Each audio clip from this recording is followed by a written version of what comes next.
예. 그래서 평신도들이 선교를 수행했다. 사실 이제 예루살렘 교회에 핍박이 엄청 일어났었잖아요. 그때 이제 평신도들이 다 여기저기로 흩어졌죠. 핍박을 피해서. 사도들은 예루살렘에 남아 있었다고 전해지고 있고요. 근데 이 사람들이 여기저기 핍박을 피해서 갈 때는 여러 가지 많은 것을 포기해야 했었겠죠. 예를 들면 가지고 있던 집과 땅 같은 것도 쉽게 팔기 어려웠을 겁니다.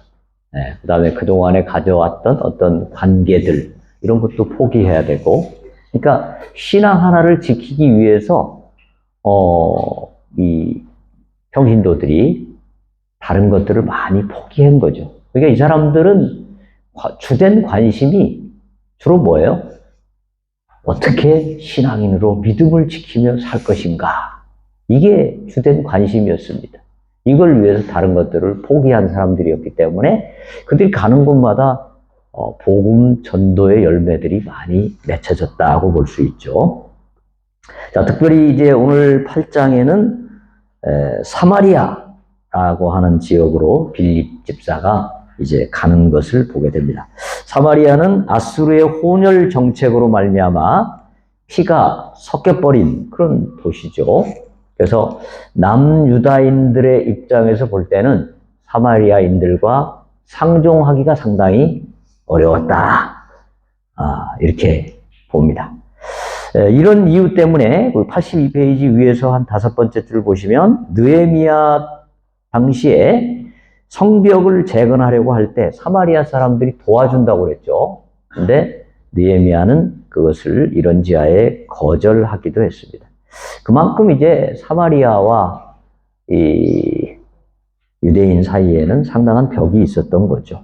그런데 빌립이 그 벽을 넘어서서 사마리아에 가서 이제 복음을 증거했던 것입니다.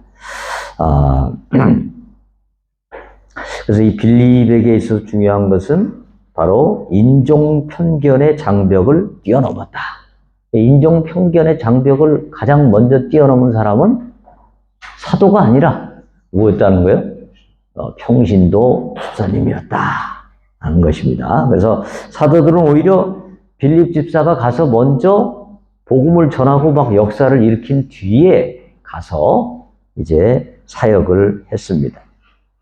특별히 이제 빌립은 이디오피아 여왕 간다게의 국고를 맡은 내시에게 놀랍게 복음을 전하는 사역을 했습니다. 이 내시는 아마도 하나님을 경외하는 자였던 것으로 보입니다. God fearers. 그러니까 이방인 중에 두 부류가 있죠. 하나는 완전히 할례를 받고 개종을 한 사람들이 있고, 그걸 우리 이제 개종자라고 부르죠. 개종자. 그 다음에 할례를 받고 개종까지 하기에는 너무 자신이 없고, 그러나 또 하나님은 믿고 싶고, 그런 사람들은 뭐요? 하나님을 경외하는 자라고 불렀습니다. 그래서 할례까지는 안 받았지만 하나님을 믿는 사람, 이방인들을 우리가 God fearers, 하나님을 경외하는 자라고 부릅니다.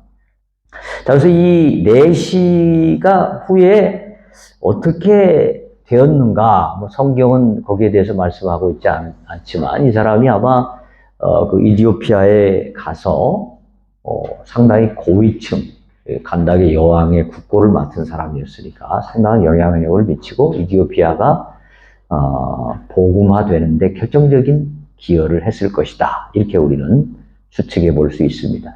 이디오피아가 그래서 굉장히 기독교가 강했었어요. 네, 강했었는데 그 뒤에 뭐 공산혁명도 일어나고 이러면서 기독교가 좀 약화된 면이 있었는데, 하여튼 이 내시의 역할이 상당히 컸고, 그 내시를 전도한 빌립의 역할이 굉장히 컸다. 이렇게 정리해 볼 수 있겠습니다. 자, 그래서 이 빌립을 보면서 우리는 오늘날 가장 많이 요구되는 것 중에 하나인 평신도 선교사에 대해서 생각해 볼 수 있습니다. 평신도 선교사가 왜 많이 필요한가? 왜 절실하게 요구되는가? 첫째, 83페이지 보면 폐쇄적인 국가들을 공략하기에 유리하다라는 것입니다. 지금 전 세계 한 75억 정도에서 한 80억 정도 되잖아요. 전 세계. 대략 세계를 크게 세 부분으로 나누어 볼 수 있습니다. 대략 한 3분의 1씩 25억 정도는 기독교인입니다. 전 세계 3분의 1이 기독교인. 그 다음에 또 나머지 또 두 번째 3분의 1은 기독교인은 아니지만 그곳에 기독교인들이 어느 정도 있어서 적어도 복음적인 교인들이 5% 이상 돼서 그들에 의해서 복음이 전해질 수 있는 환경 가운데 있습니다. 예를 들면 대한민국에 있는 비기독교인들은 대한민국에 있는 기독교인들이 복음을 전할 수 있죠. 그렇죠? 네, 복음을 받을 수 있는 환경 가운데 있는 비그리스도인이 있고요. 25억 정도. 그 다음에 이제 나머지 3분의 1인 25억은 복음을 전할 수 있는 교인들이 거의 없는 소위 말하는 미전도 지역이라고 볼 수 있는데 이런 지역이 아직까지 복음이 이렇게 전해지지 않은 이유는 뭘까요? 대개 복음에 대해서 굉장히 강력한 저항이 있는 거죠. 이슬람이라든지 공산주의라든지 아주 강한 어떤 반기독교적인 세력이 있는 거죠. 그래서 이제 이런 지역을 우리가 흔히 창의적 접근 지역이라고도 말합니다. 창의적 접근 지역 83페이지 맨 아래. 왜냐하면 그냥 일반적인 접근을 해가지고는 안 된다는 거죠. 굉장히 창의적으로 84페이지 전통적인 개념의 전략만 가지고는 안 되고 뭔가 새로운 창의적인 접근이 필요한데 특별히 이런 지역에는 군인으로 말하자면 정규군이 아니라 게릴라군. 게릴라군은 뭐예요? 어떤 딱 눈에 나타나는 정규군이 아니라 뭔가 그냥 숨어서 몰래 싹 들어가서 거기서 이제 있는지 없는지 모르게 활동을 하면서 어떤 전투에 유리한 고지를 차지하도록 만드는 거죠.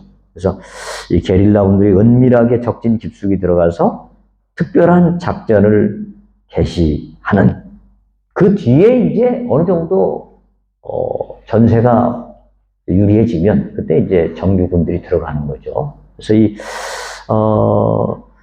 평신도들은 보통 이제 자기 자신의 어떤 전문적인 영역들이 있잖아요. 컴퓨터라든지, 태권도라든지, 미술이라든지, 다양한 어떤 전문 영역들이 있으니까 그런 걸 가지고 창의적으로 들어가는 거죠. 그래서 오늘날 결국 나머지 그 3분의 1, 25억 정도 해당되는 이 미전도 지역을 이제 복음화하려면 안수받은 목회자만 가지고는 한계가 있다는 거예요. 안수받지 않은 뭔가 독특한 자신만의 노하우를 가진 분들이 가면 훨씬 더 효율적으로 선교를 할 수 있다는 것이고요. 두 번째는 총체적 선교에 유리합니다. 선교는 원래 그 방법에 있어서는 총체적이었잖아요. 우리 한국에 오신 선교사님들도 항상 팀으로 왔죠. 목사 선교사가 왔고, 그 다음에 의사 선교사가 왔고, 교사 선교사가 왔고, 세 분야의 사람들이 팀으로 같이 왔습니다. 그래서 먼저 다양한 봉사 활동을 하면서 거기서 이제 복음 전도의 어떤 기반을 마련하고 그 뒤에 이제 복음을 전하죠. 그래서 여기 84페이지 맨 아래에서 두 번째 줄 보시면 지역사회 개발, 구제, 사회봉사, 문맹 퇴치, 식량 지원, 사회 개발, 그다음에 교육 등 다양한 형태의 사회 개발 사역이 필요하죠. 예. 이런 것을 하기 위해서 평신도 선교사가 굉장히 유리하다라는 것이죠.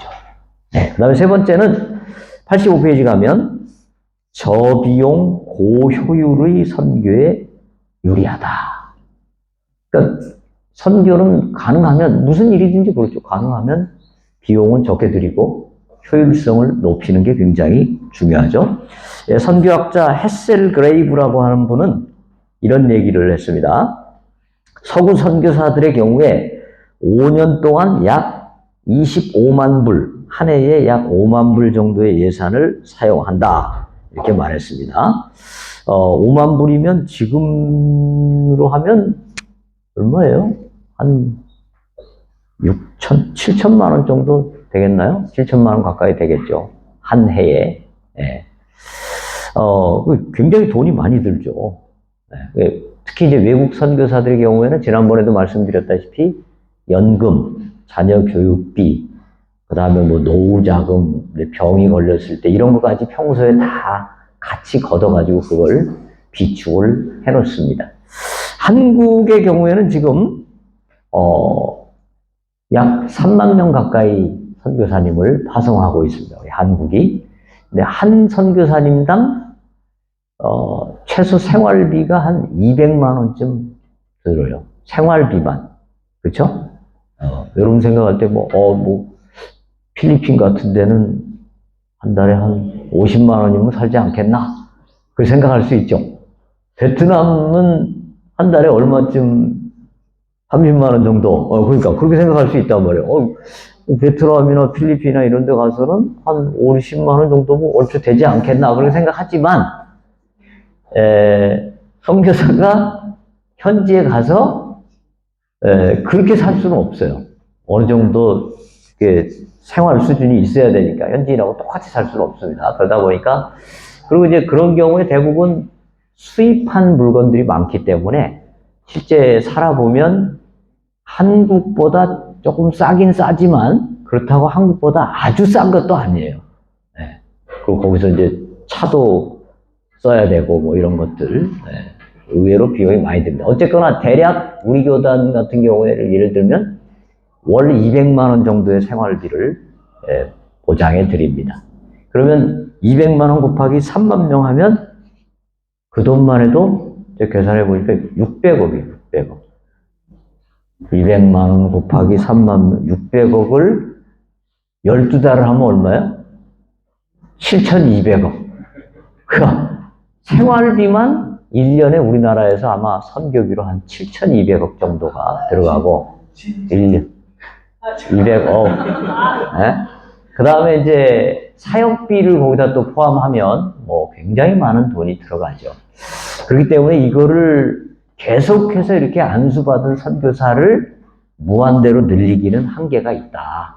그래서 뭔가 자기 자신의 생활비 정도를 스스로 충당할 수 있는, 예를 들면 은퇴해서 이미 연금이 나오는 분들이든지 자기 경제력이 있어서 스스로 자비량으로 할 수 있는 분이든지 또는 현지에서 뭔가 조달할 수 있는 분이든지 이런 평신도 선교사들이 더 많이 간다면 저비용으로 선교를 효율적으로 감당할 수 있을 것이다. 그렇게 봅니다.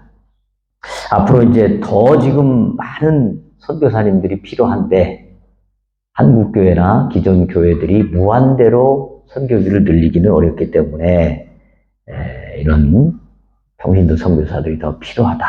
이렇게 보겠습니다. 86페이지 넘어가 보면 선교 전략가였던 로렌 알렌 이런 얘기를 했습니다. 영적 사역이었던 선교 사역이 요즘은 재정적 사역이 되었다. 그리고 교회의 사역이 돈에 의존되어 있기에 비그리스도인들은 멀어져 가고 있다. 이렇게 한탄했습니다. 그래서 돈에 의지하지 않는 뭔가 좀 선교 방안을 마련할 필요가 있다. 이렇게 봅니다. 네 번째, 직업 자체가 하나의 효과적인 접촉점이다. 라는 것입니다. 특별히 이 창의적 접근 지역의 경우에 선교사가 가가지고 현지인들을 쉽게 만나기가 어렵습니다. 만나기도 어렵고 여기서는 이제 그냥 만나서 되는 것이 아니라 창의적 접근 지역에서는 상당 기간 동안 친밀한 관계가 형성이 돼야 됩니다. 뭔가 아주 개인적인 얘기도 할 수 있고 서로 마음을 터놓을 수 있는 그런 사이까지 가야 그 다음에 비밀리에 복음을 전할 수가 있습니다. 그렇죠? 근데 그러려면 그냥 일반 거리에서 만나가지고 될 일이 아니잖아요. 뭔가 직업을 통해서 뭐 피아노 학원이든 컴퓨터 학원이든 뭐 상담소든 뭐 카페든 하여튼 뭔가 다양한 직업을 통해서 아주 오랫동안 친밀한 교제를 갖고 그러면서 어느 날 조용히 은밀하게 복음을 전해야 되는 것이죠. 그래서 직업이 굉장히 중요한 겁니다. 선교를 할 때. 87페이지 보시면 전문인 선교사들이 자신이 하는 일을 통해서 1대1 우정 관계를 만들어가고 우정 관계를 기초로 비밀리에 그리스도를 영접할 수 있도록 하고 다음에 그 신앙이 성장돼서 핍박까지 견딜 수 있는 믿음으로 성장할 때까지 그를 잘 키워주고 훈련시키고 양육하고 그렇게 회심한 사람들의 숫자를 늘려가야 되죠. 예. 자, 그래서 지금 이제 한국은 인구가 거의 지금 뭐 조금씩 줄어갈 상황이잖아요. 출산율도 적고. 근데 동남아는 아직도 인구가 상당히 강하게 늘어나는 그런 나라들이 많죠. 베트남은 지금 인구가 늘어나죠? 늘어나나요? 네. 베트남도 늘어난단 말이에요. 그래서 필리핀에 계신 선교사님 얘기 들어보니까 필리핀에서 장사를 하면 상당히 가능성이 있다는 거예요. 한국보다. 네. 그래서 뭔 장사를 하더라도 한국인의 이 아이디어와 아이템을 가지고 가면 상당히 성공할 가능성이 높대요. 네.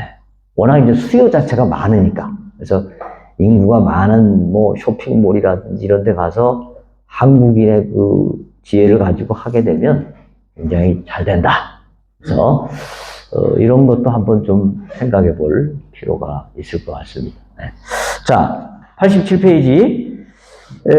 평신도 선교사였던 빌립에게서 배우는 바람직한 자세. 이건 뭐 평신도뿐 아니라 목회자든 누구든 전도를 하고 선교를 하려면 이런 자세를 좀 배울 필요가 있습니다. 첫 번째, 그는 성령의 지시에 매우 민감하게 순종했다라는 것입니다. 이 가자라는 지역, 원래 주전 93년경에 전쟁 때문에 폐허가 된 지역이었고요. 그 후 주전 57년에 구가자 지역의 남쪽 부분에 새로운 가자, 즉 신가자 지역이 형성됐고 이것을 새로운 가자와 구별하기 위해서 과거는 구가자 또는 사막의 가자 이렇게 불렀습니다. 자, 여기는 근데 사람들은 많이 이렇게 지나가는, 왜냐하면 그 이집트로 내려가려면은 그쪽 길을 통해서 이렇게 내려가야 되기 때문에 사람들이 많이 통행하는 지역으로 알려져 있습니다. 그러나 여기는 거주하는 지역이 아니고 주로 통과해버리는 지역이었기 때문에 전도하기에는 좀 다소 적합하지 않죠. 사람들이 이렇게 머무는 곳에 가야 전도하기가 좋은데 통과해버리기 때문에 만날 수 있는 사람이 그렇게 많지가 않았던 것입니다. 그런데 성령께서는 뭐라고 말씀하시죠? 그 가자 지역으로 가라 이렇게 말씀하셨습니다.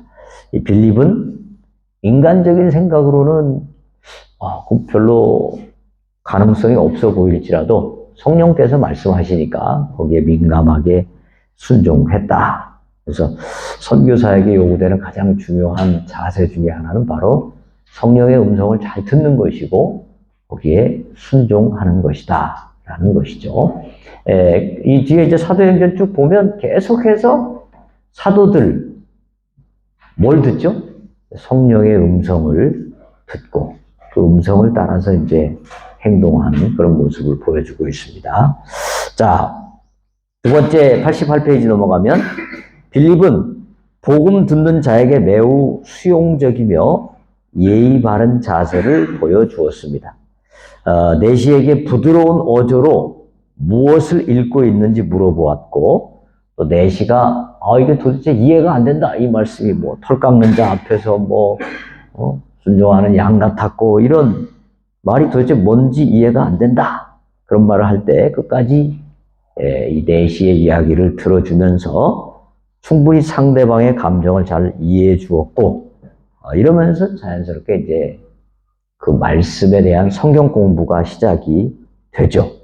예, 그래서 선교사는 선교지에서 그곳 사람들이 어디에 관심이 있고 무엇을 원하는지 이런 것들을 잘 알아서 빠른 시간 내에 접촉점을 찾고 그 접촉점을 통해서 관계를 가지고 복음을 전해야 되는 거죠. 이건 뭐 선교뿐 아니고 목회도 마찬가지죠. 목회도 성도들이 뭘 원하는지 그걸 잘 파악할 필요가 있습니다. 그러니까 설교는 결국 성육신이 돼야 되잖아요.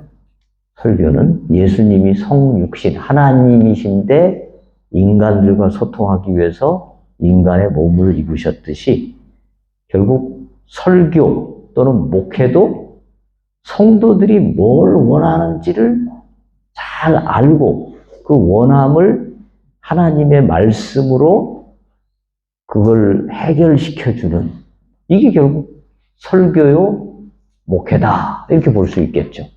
네. 그러니까 성도들이 뭘 원할까요?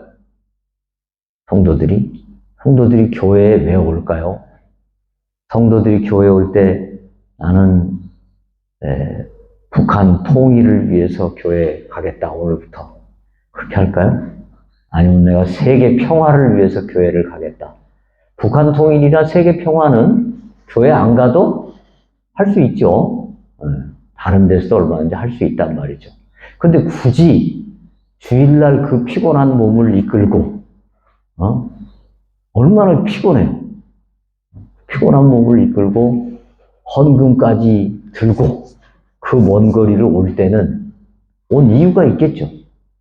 뭔가 거기서 하나님의 위로의 음성과 하나님의 놀라운 어떤 영적 능력을 체험하기 위해서 오겠죠. 내 풀 수 없는 문제를 하나님의 말씀을 통해서 지혜를 얻고 거기에 대한 해답을 얻기 위해서 오겠죠. 그래서 이 말씀이 항상 그 성도들의 그 어려운 부분을 그 갈증을 해소시켜주는 그런 말씀이 돼야 된다. 그리고 유명한 얘기가 있죠. 그 조용기 목사님이 저 서대문구에서 서대문과 은평군가 하여튼 거기서 개척을 했는데 처음에 개척을 해가지고 집집마다 다니면서 복음을 전하는데 아주 어려운 집에 들어가서 이제 이렇게 전도를 했대요. 우리 형제님 빨리 예수님 믿고 천국 갑시다. 지옥에 가시면 안 됩니다. 그랬더니 그분이 그러더래요. 나는 이미 내가 지금 지옥에 살고 있습니다. 지옥 따로 갈 필요가 없어요. 그렇게 얘기를 하더래요. 그래서 뭔가 이 땅에서부터 지옥을 해결해주는 그런 메시지, 그런 복음을 전해야 되겠구나. 그래가지고 이 조용기 목사님이 주특기가 뭐죠? 삼박자 축복이잖아요. 삼박자 축복. 내 영혼이 잘 된 것 같이 내가 범사에 잘 되고 강건하기를 원하노라. 영혼도 잘 되고 범사에 잘 되고 강건해지라. 이걸 가지고 이분이 삼박자 축복을 중심으로 메시지를 전했다고 그래요. 그러니까 이분은 어떤 본문을 만나도 항상 그 방향으로 이제 이 본문을 해석하고 설교하는 거죠. 네. 그래서 이 조영기 목사님의 설교를 들으면서 이 가난한 사람들이 굉장히 새로운 힘과 용기를 얻게 됐다. 그러니까 우리 대한민국의 가난한 사람을 초점에 맞춰가지고 목회했던 방향이 두 방향이에요. 하나는 조용기 목사님 순복음교회처럼 뭔가 어떤 성령의 역사 또는 뭐 삼박자 축복 이런 쪽으로 접근한 방향이 있고 또 하나는 뭘까요? 소위 말하는 민중신학, 그 한신 측의 민중신학, 그래서 민중들의 한을 달래주고 민중들의 문제를 해결하기 위해서 정치적 투쟁도 해야 된다라는 이 두 방향이 있는데 이 민중신학은 나름대로 한국의 민주화를 이루는데 일정 부분 기여한 면이 있죠. 한국이 민주화되는데. 그런데 교회는 어떻게 됐을까요?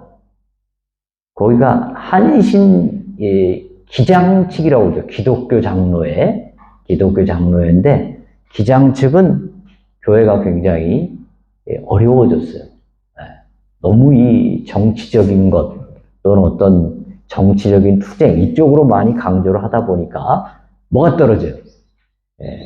복음의 능력, 영적인 능력이 많이 약화되면서 기장 측은 교회들이 대부분 잘 성장하지 못했다.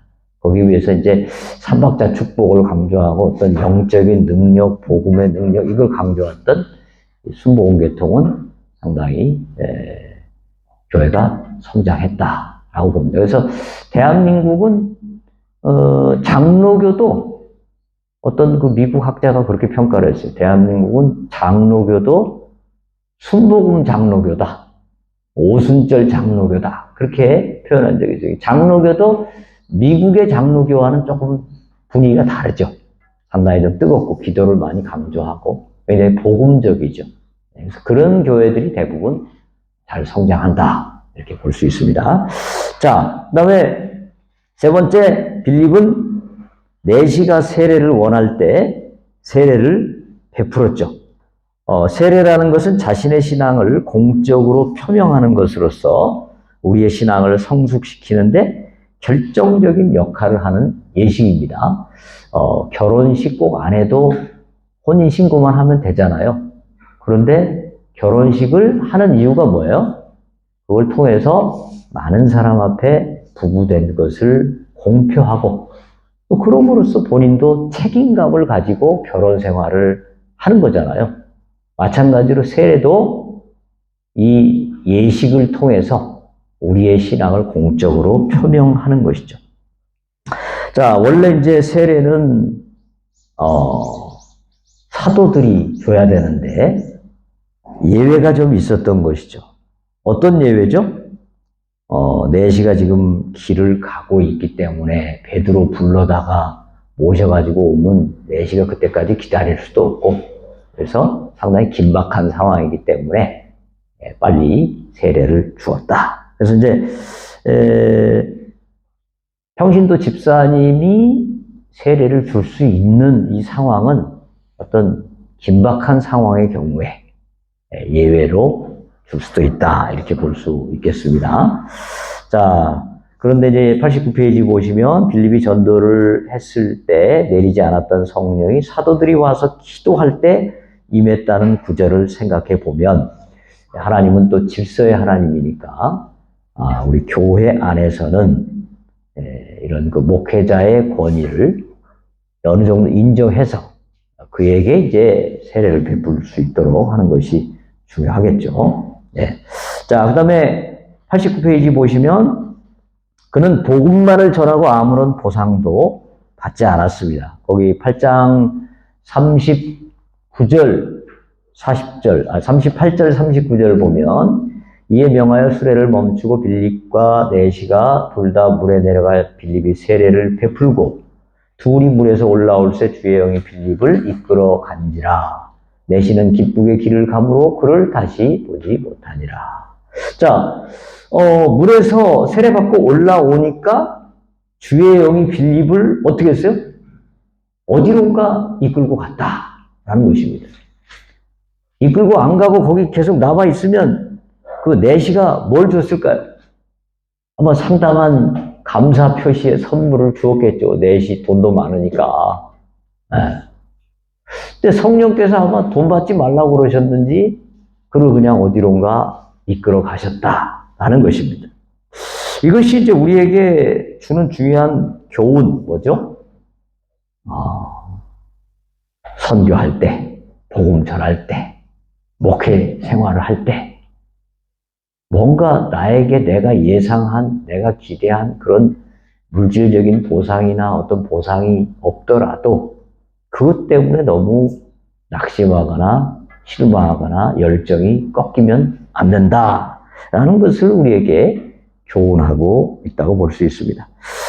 선교를 하다 보면 보답이 전혀 없어서 인격적으로, 인간적으로 실망스러울 때가 있는 것이 사실입니다. 한국에서는 어디 가서 설교를 하면 보통 사례비를 주잖아요. 선교지에서는 사례비를 준 게 아닙니다. 사례비 안 주고 어디 가서 설교하면 선교사가 먹을 거든지 돈을 싸가지고 가서 이제 줘야 돼요, 현지에. 그리고 이제 현지인들이 생각할 때 선교사님은 다 큰 금고를 하나씩 가지고 있는 걸로 생각하는 경향이 있어요. 어쩔 수 없어요. 왜냐하면 현지에는 아무래도 좀 가난하니까. 그렇죠? 그러다 보니까 선교사는 늘 주는 사람이에요. 주는 사람. 그래서 거기다가 이제 어떤 모임이나 집회를 하게 되면 거기 오신 분들의 뭐 교통비, 식사비, 뭐 숙박비 이런 걸 다 또 마련해서 줘야 되는 경우가 있습니다. 인간적으로 생각하면 섭섭하고 공허감을 느낄 때도 있습니다. 특별히 이제 평신도 선교사들의 경우는 더 이런 게 좀 심각하게 느껴질 수 있습니다.